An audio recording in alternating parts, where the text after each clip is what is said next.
बिट्टूने आणि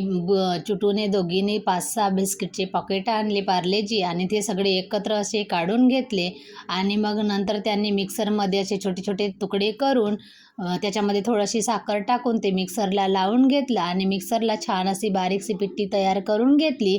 आणि त्या पिट्टीमध्ये थोडासा सोडा आणि थोडंसं साखरेची जी बारीक पिट्टी केली होती ते त्याच्यामध्ये मिक्स करून घेतली, थोडंसं ऑइल सोडलं त्याच्यामध्ये आणि पूर्ण मिक्स केल्याच्या नंतर थोडंसं दूध टाकून त्यांना पूर्ण एकजीव असं मिश्रण तयार केलं आणि छान असा गोड तयार करून 10-15 मिनिटं असं ठेवून दिलं आणि ते पूर्ण बॅटर तयार झाल्याच्या नंतर एका गंजाला छान असं तेल लावून घेतलं आणि ते तेल लावल्याच्या नंतर बॅटर टाकून पूर्ण छान असं सेट करून घेतलं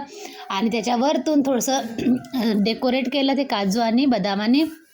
आणि नंतर इडलीच्या भांड्यामध्ये गरम पाणी करायला ठेवलं होतं, त्याच्यामध्ये स्टँड टाकून त्यांनी असा गंज ठेवून दिला कारण त्यांना बनवायचा होता केक. आता तो कसा बनणार कसं नाही त्यांच्या मनामध्ये तर धुडधुड सुरूच झालेली होती, पण योगायोगाने त्यांचा केक असा छान बनलेला आहे आणि खूप सुंदर असा निघलेला आहे. पाहू शकता तुम्ही किती असा स्पंज आणि खायला तेवढाच टेस्टी झाला होता की खूपच. खरंच पोरी लवकर मोठ्या होते नाही का. चला भेटू दुसऱ्या